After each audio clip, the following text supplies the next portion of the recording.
Assalamu alaikum, brothers and sisters. I hope you're all well. In the first week of January, I went to Saudi Arabia for Umrah. Before going for Umrah, I tried my best to find some good YouTube videos to see like how to manage the trip, especially if you are going from Australia, New Zealand, or Europe or USA. But I didn't get much information. So when I came back last week, I thought uh, I should make a video for the people who are going to do or perform Umrah in Saudi Arabia soon. So, so these are the points I'm going to discuss one by one. But this video will not include like how to perform the Umrah. I think there are some other good YouTube videos, so you can go and watch them. It's pretty easy. The first question came to our mind before going for Umrah is like whether we can do the Umrah with some travel agent or we can do it by ourselves. So for example, I think this will be a good explanation. Like if we Google this question, yeah. So for example, Umrah packages in Australia, Melbourne, because I live in Melbourne, so it will start from $7,000, almost like 7,000. So for example, if you're going with your family, 2 adults, 2 kids, probably you're looking at $25,000 to $30,000. It's a very good money. So I think like if you can do the booking by yourself and probably only a couple of days for you for all the management stuff. Probably you'll save half of that amount. So maybe you can do it maybe in $13,000 to $14,000, including everything, including food, transport, each and everything. Yeah. So second question. So whether we need to go to Mecca or Medina, I think this will totally depend on you. So in my case, I went to Mecca, but there are some problems as well. So for example, you need to put on your ihram while you are traveling. While you are on the plane, it would not be easy, and because we are not used to with the Iran, so it's pretty hard to manage your luggage, and especially when you land in Jeddah airport, then you're going to Mecca, you have to look after your family, luggage and everything, especially with the Iran, so it's not easy. So I think it's better that if you go straight to Medina first, and then you can spend a week over there, and then come back to Mecca and put on your ihram at the miqat. So I think that will be much easier. But any case, it's totally your choice. Okay, so before managing the trip, I think the first thing we need to look after is the booking tickets, because the almost like 70% of your budget probably is the expense for the tickets. So first you need, if like for example, if you are very flexible with the dates, that's pretty good for you. You can easily pick the cheapest flights. So, and then you can do the booking from there. So for example, I used Skyscanner when I was doing the booking. There we go. And from there, at least you can get an idea, like, okay, which flight is cheaper. So for example, if you're going to Mecca, I think Air Asia would be the cheapest one, and it's pretty good. So it's from Melbourne, Australia to Kuala Lumpur, and then probably you can have a stay of transit time of around like 22 hours, and then you can go to Mecca.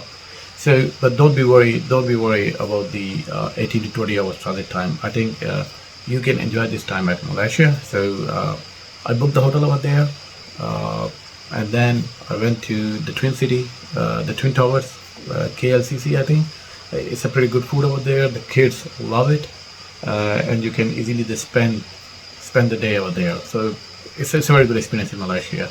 So I think it should be all okay. So for example, like if you are following the same itinerary, so I booked this hotel. This is a pretty good hotel, Royal City Hotel. It's pretty close to the airport. Charge you 50 Malaysian currency, and then from there I use the Go Grab app. It will be much cheaper as compared to taxi or the local guys.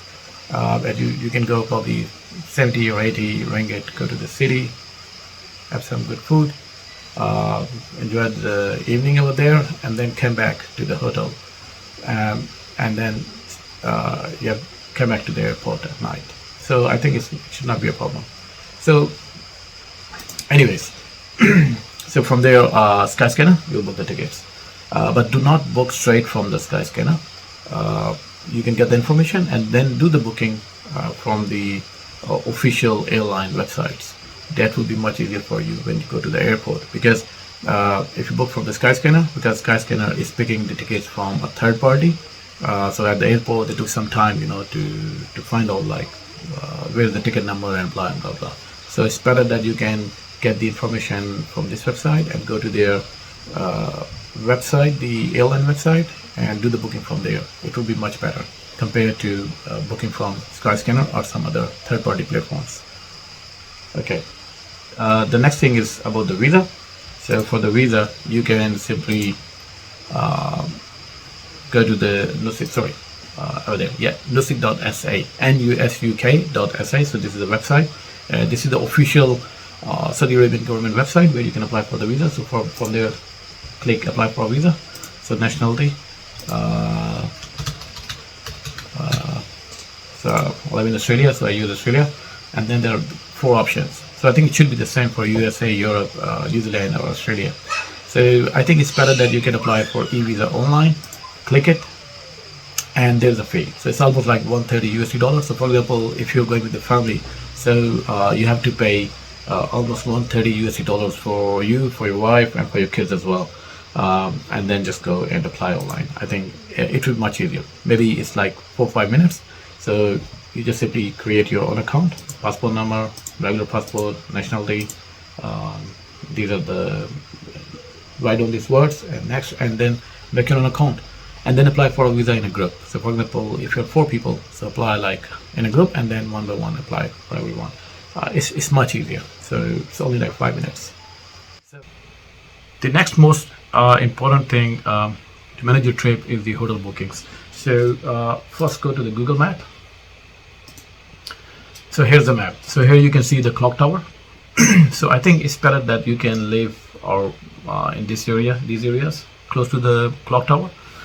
These are pretty good areas, plenty of food, people, and it's pretty convenient. Go to the Haram.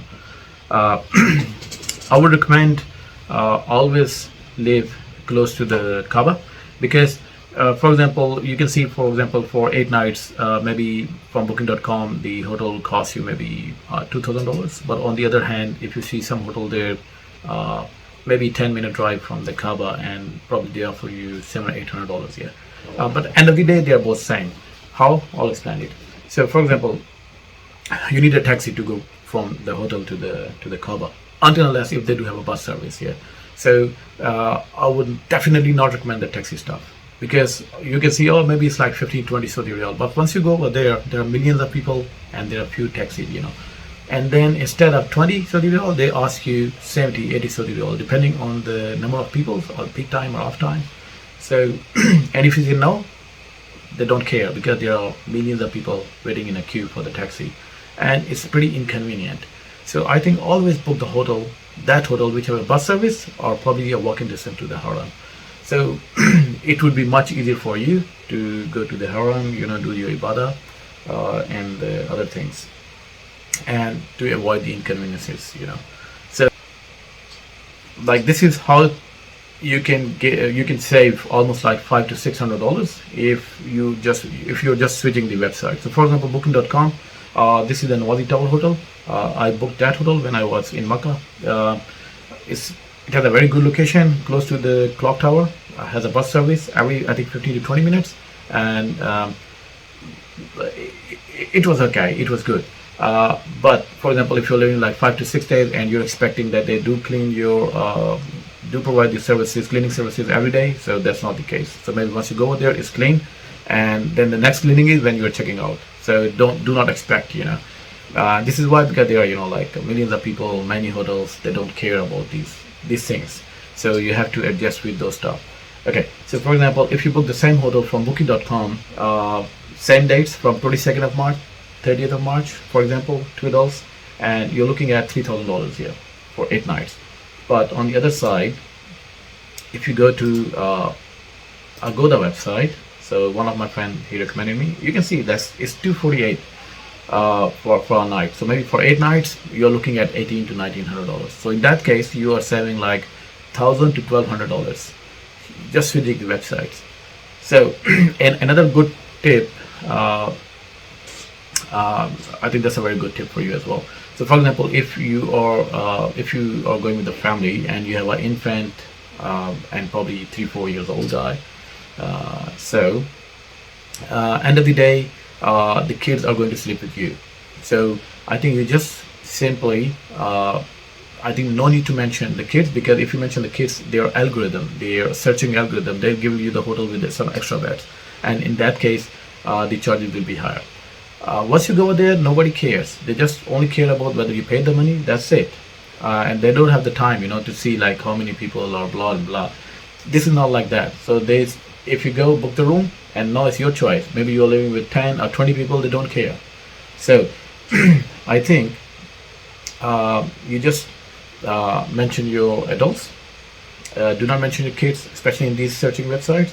And in that case, you're going to save a couple of hundred. The next question is like whether we can bring some cash with us, our travel card. So I would recommend Wise travel card, this one. So this is pretty good. So I use that card. Oh, sorry, these are my some details over there. So for example, if you can just transfer from your normal bank account to the Wise account, and then you can convert that money. You're asking for username password. That's fine, yeah. So in that, because I went to Egypt, I went to Malaysia as well, so you can convert the Australian dollars to their local currency and to the cash out from there. In fact, use the same card over there. This is also working in Saudi Arabia, so it's pretty good. No need to take maybe huge cash with you. Maybe it's not safe. For good reason, maybe you can carry $5,000 to $1,000 with you. But I did have some cash with me, like around like $800-900, but I didn't use it.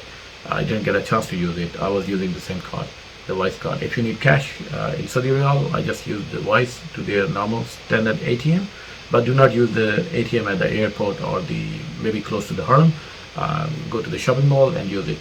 But I think instead of taking cash out, you can use the card for the payments. That would be much better. And if you are living in Australia, so if you go for a money exchange, I think their rates are very bad. You're losing a lot of money while you're converting your Australian dollars to the Saudi Riyal. But I would recommend, because I did some research when I was before going to Mecca. So I use Travelex. I think they are good. So they are good. Their rates are pretty good compared to the other people. But just do remember that they took, I think, 2 weeks to send you money. So for example, you just online, you can make an account, send your Australian dollars, maybe 1,000 Australian dollars, whatever you want to convert, and then in a post office, your Saudi Riyal or your local currency, that country currency, they came after 2 weeks. So I think this is pretty good. So you can use Travelex for money exchange and use Wise travel card or maybe some other travel card depending on your choice. For the transport from Makkah to Medina, there's a bullet train as well. So I would recommend, like, if you are by yourself, you can use the bullet train. But if you're with a family, I think the private cars are much better. So bullet train is a 80 Saudi Riyal for one guy. And for the private car, so I booked the private car from Makkah to Medina. It charged me around like 450 Saudi Riyal. And when I came back from Medina to Makkah, I booked the big van. So it's almost like 11-seat van. He charged me around 500 Saudi Riyal. For a train, of course, you have to book the taxi from hotel to train station, and then once you're in Medina, so you need the taxi from Medina to Medina station to the hotel. So you can add this 1 hour to 2 hours journey, so maybe 3 hours, and then you have to wait for the train. So you're looking at the same time, 3.5 to 4 hours. So I think the private car are much better. You can enjoy the food, you can enjoy the way while going to Makkah or Medina, or vice versa. I'll give you the number in the description. They're two guys. They're pretty good guys. They're from Pakistan, and that's the standard rate: 450 for a sedan car and 550 for a van. There's one more thing. So, for example, if you're in Medina and if you go this way, so here's the gate 22 of Masjid Nabi Sallallahu Alaihi Wasallam, and if you go follow this route to go over there, so you can see the cars are coming from here and going from over there. If you stand over there, you can see there are plenty of cars, plenty of vans, because the people who came from Makkah to Medina, so once they drop the passengers, they have to go back to Makkah, so they are pretty cheap. So they ask you for 40 Saudi riyal per one adult. But in case if like if it's a small van, so maybe you can book it for 250 to 300 Saudi riyal. So in that case, you can also save 100 to 150 Saudi riyal. For resident permit, first thing you have to do is to download the Nusik app. So for example, here's the my wife's phone. So this is the app, Nusik app. So you have to download that, make your account, and then once you click it, and you can see different options here. So for example, Umrah, this one, you don't need for the Umrah permit. So they'll start maybe after 1 or 2 years, like you need a permit to do the Umrah. But right now, no one is checking and it's not implemented. So you don't need to get the Umrah permit. So if you see down there, the Prophet Mosque Services, Sallallahu Alaihi Wasallam, it's a female sign and the male sign. So, and then you can book it from there. So for example, it's a female, just go, and then there's you just click and then continue, and then you see the dates. So these are not available dates, the permit dates. Yeah.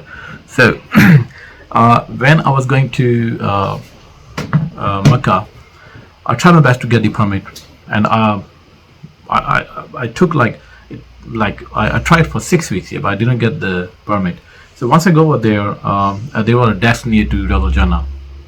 So I asked the guy that I'm not getting the permit, and he told me that they are only releasing the permit on Friday between 2 to 4 p.m. So after the Friday prayer, the Saudi Arabian time, yeah.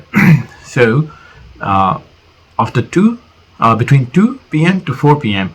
So then I log it, and then there are plenty of permits here. So I booked the permit for all of my family members here. Because here the trick is, because they are releasing the permit for the whole week. So for example, if you miss that slot, the Friday 2 to 4 p.m. slot, it's very, very hard to get the permit in the other weekdays. So that's the right time. And even in weekdays, he told me another trick.